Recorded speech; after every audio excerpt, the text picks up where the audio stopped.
Welcome back to Teach a Man to Fish channel. I just wanted to start out by saying in no way, shape, or form am I attached to Blackstone and the making of the review of this griddle. Now that that's clear, I just want to say that there's very little negative that I have to say about this griddle. The features that come with it are fascinating. There are a couple of negatives, and they've made some pretty awesome responses. There you can see the price that on this day, this is what Walmart was charging for it. Some of the sizes, they give you idea of what you can cook on it. Well, here you can see the griddle, and one of the complaints that existed in the prior iterations was the grease tray or trap in the front. And here you can see the new patent pending rear grease management system. In the old system, the leaking and the people complained about the mess that was made. So here you're just pushing it out the back into the trap. Pretty nice setup.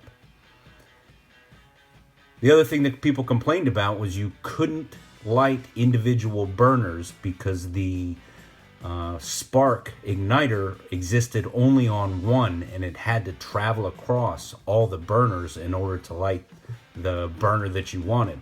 Well, now you can see that they have individual igniters on each burner, so that's a good addition.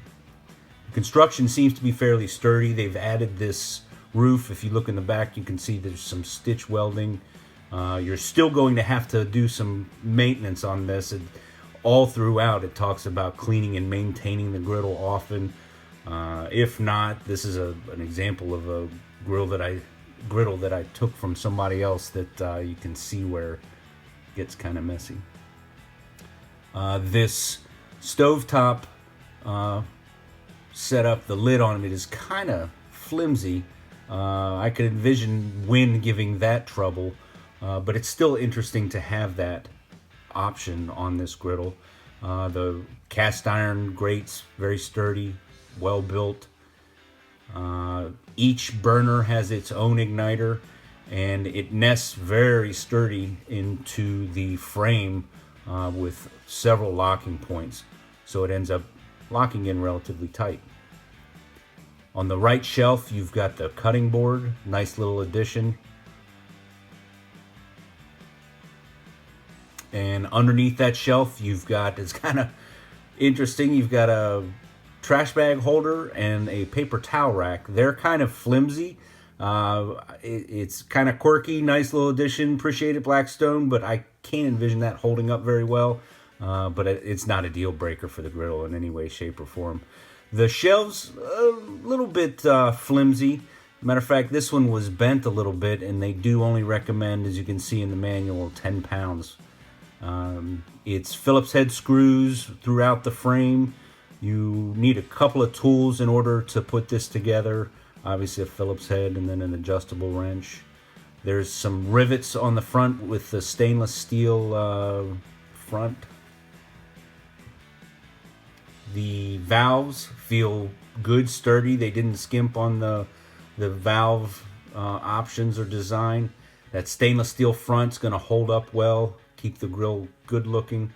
Well, here's the fryer, and if you can see that fryer, the way I had it set up there, it was sticking out. There's really only that's the wrong way to put that fryer on the grill, and they stress this in the manual, and I can see why. Some kid walking past that, it only locks in the side direction, so that's something to make note of.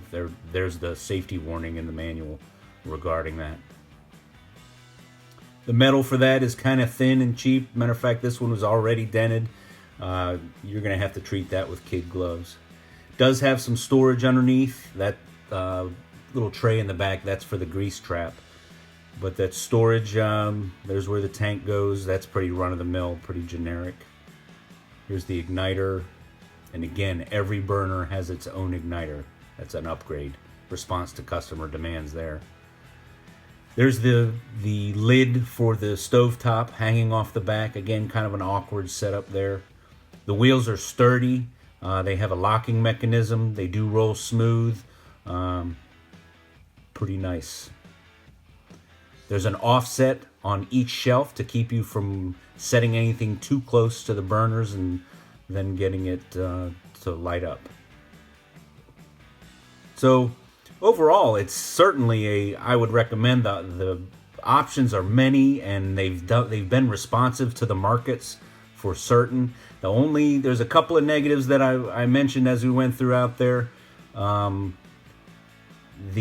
only other thing I would say, if you can recall the DVD television combos or the VCR TV combos, if you're old like me, you remember that if anything broke on it, you're either left with a very awkward television or an awkward VCR player, and that could be the case in this. There's a lot crammed into this, a lot of options, but I think it's well built, and I would recommend the purchase.